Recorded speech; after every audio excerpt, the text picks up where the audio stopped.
This is Community Close-Up with Jay Dow. Brought to you by Jacoby & Myers, New York's personal injury attorneys. Welcome to Pix 11 Community Close-Up. I'm your host, Jay Dow. This is a big milestone for our team because this is the 1-year anniversary of our show. And we're continuing this month where it all started a year ago by focusing on community and the stories and issues that matter to you. We begin this month with focusing on affordability in our region, specifically here in the city. There are too many of us that are making really hard decisions every month about what isn't going to get paid. And as much as we can talk about the affordability crisis, we thought it would be better to show you what it looks like for a hard-working single mom of 4 who is struggling to survive in the Harlem neighborhood she calls home. How you doing? Good to meet you. 30-year-old Sade Green was kind enough to let us tag along during her afternoon routine. My son's school is actually this way. Grocery cart in hand. Hey guys, I'm sorry. Hi, baby. For a boots-on-the-ground, up-close and personal look at the affordability crisis in our area, hitting working families hard. That includes Sade, who works full-time as a home health aide.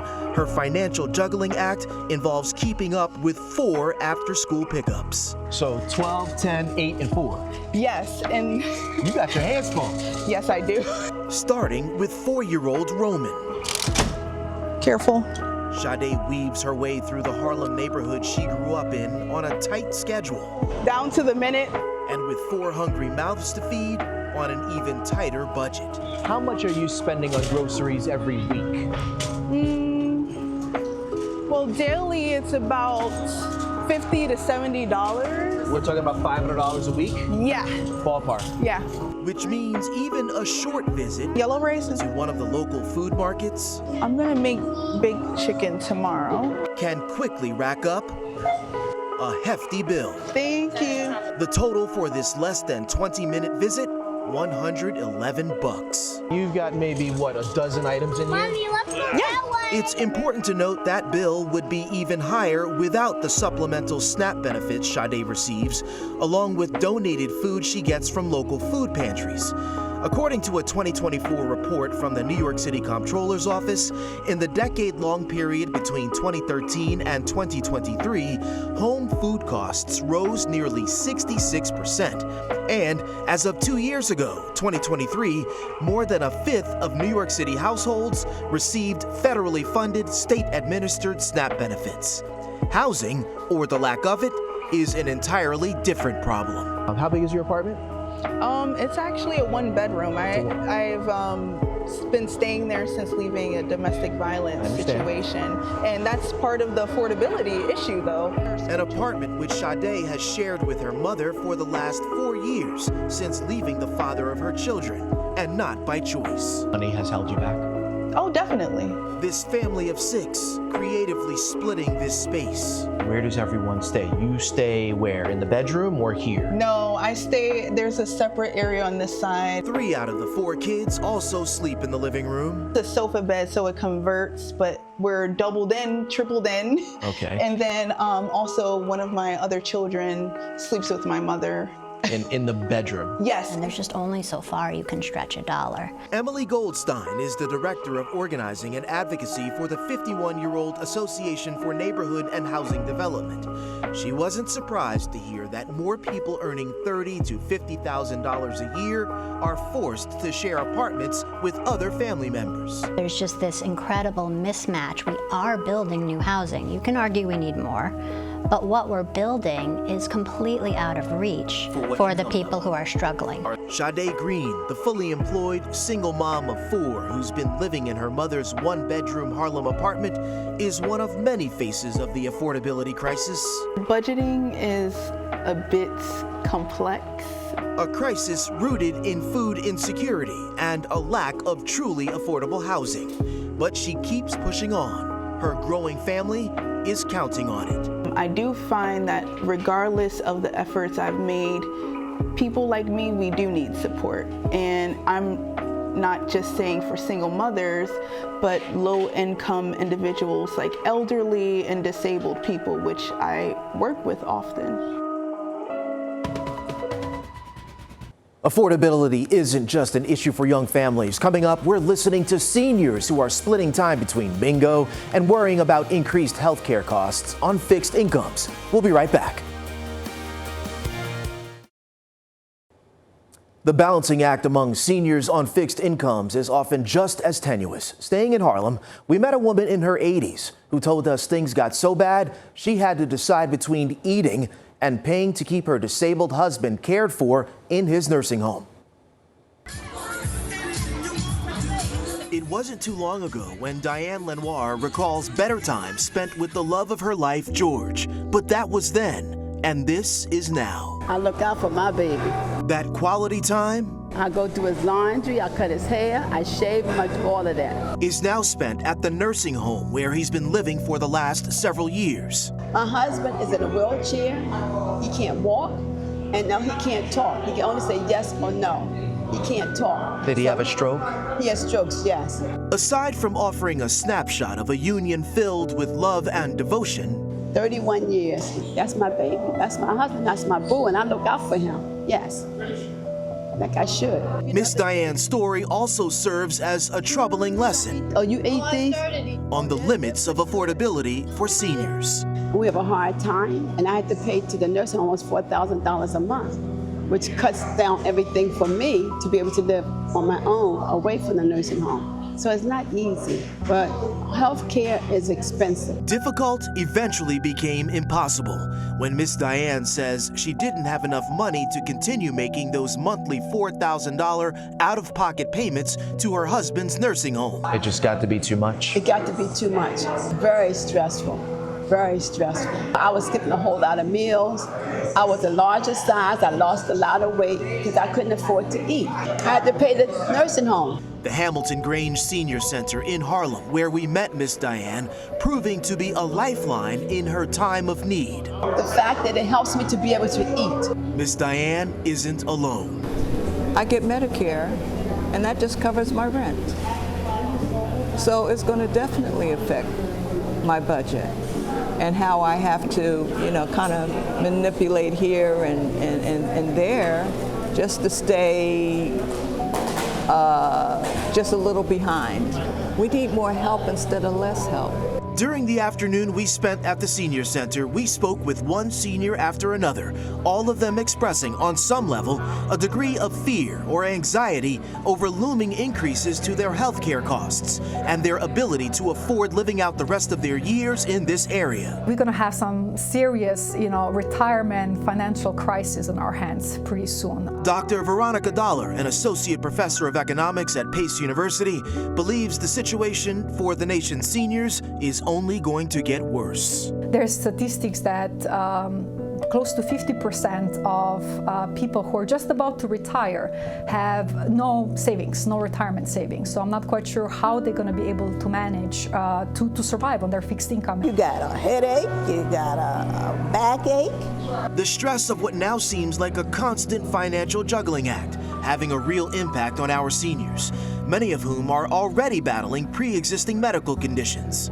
Will I be able to continue to do the things that I do based on my current financial status? An uncertain future, particularly as lawmakers in Washington continue to debate the next phase of Medicare and other health care funding. Diane Lenoir, who left the senior center to go attend to her husband in his nursing home, wonders whether those in power will see the value of paying it forward. And remember, one day you will be a senior, and you're going to go through what I'm going through or even more. So look out for the seniors now, because when you become a senior, you're going to want somebody to look out for you. Coming up, another important issue, helping police officers suffering from trauma. A look at the organization working to support them and their families in an effort to stop officer suicides.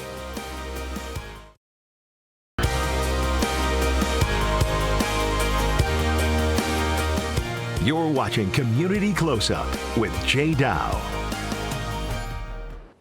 In recognition of International Survivors of Suicide Loss Day later this month, Julie Millay profiles an organization putting in the hard work to help police officers suffering from trauma before it's too late.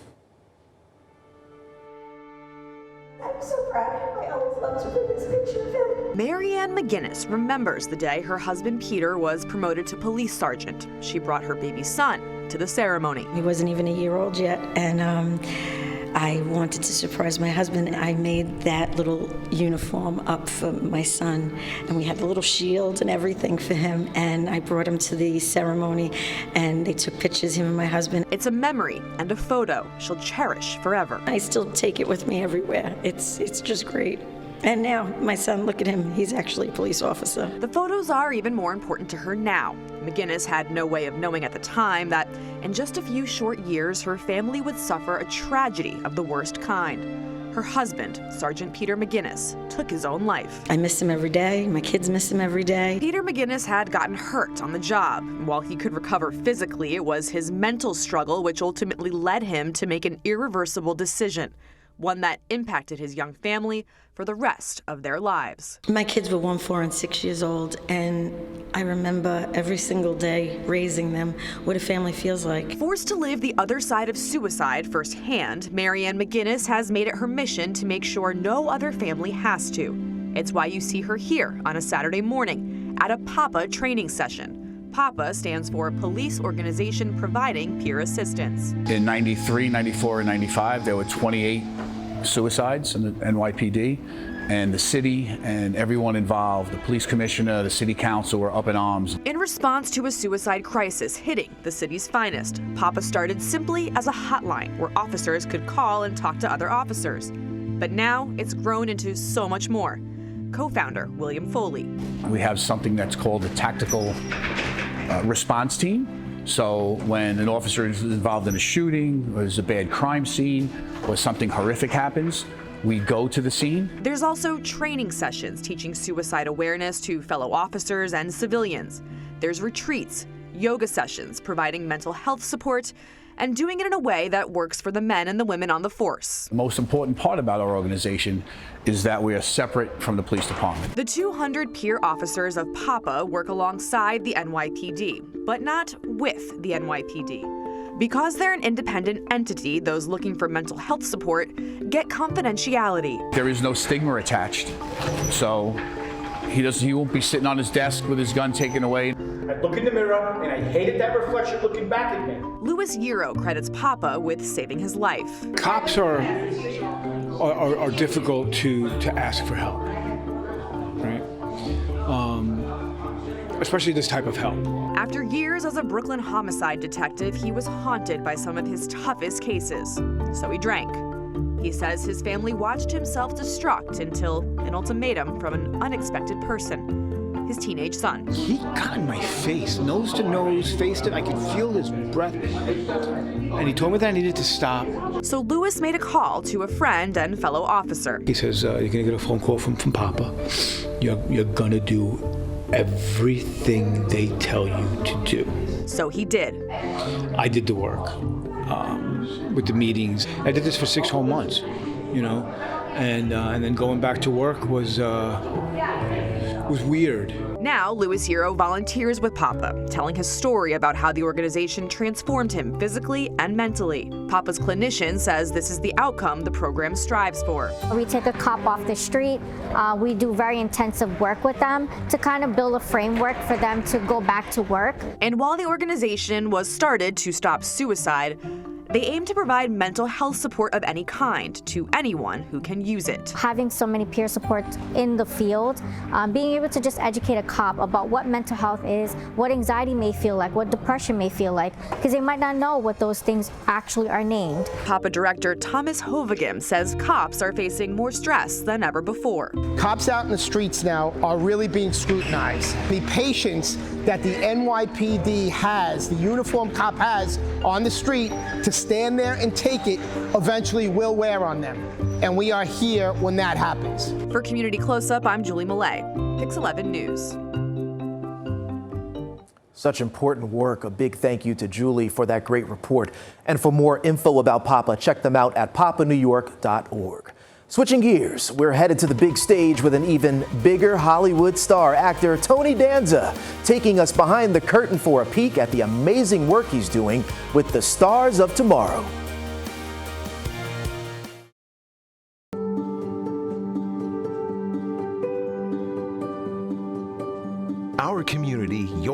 Choice is presented by your local Honda dealers.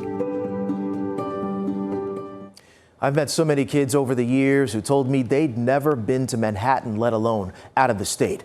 Well, actor Tony Danza has made it his mission to expose city kids to more than just their block.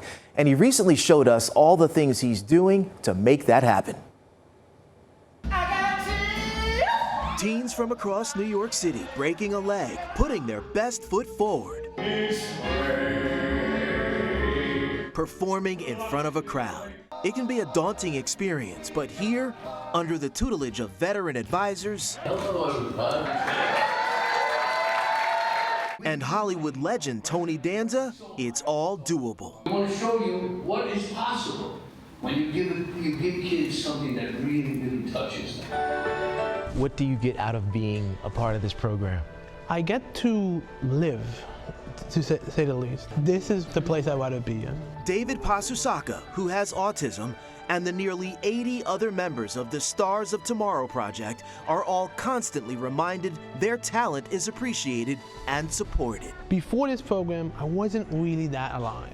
I was sitting on the computer all the time, playing my video game, but here it showed me there's a lot more to this world than I could have ever thought of. They took me to Washington, took me to museums and showed me history I never even considered before. It was more so me learning how to be big and be more expressive because I'm a very shy and reserved person, and this program has really helped me to break out of that. Community CloseUp allowed behind-the-scenes access to the benefit thrown by the nonprofit Danza co-founded. His well-known mantra, when you teach a kid how to act, you teach a kid how to act.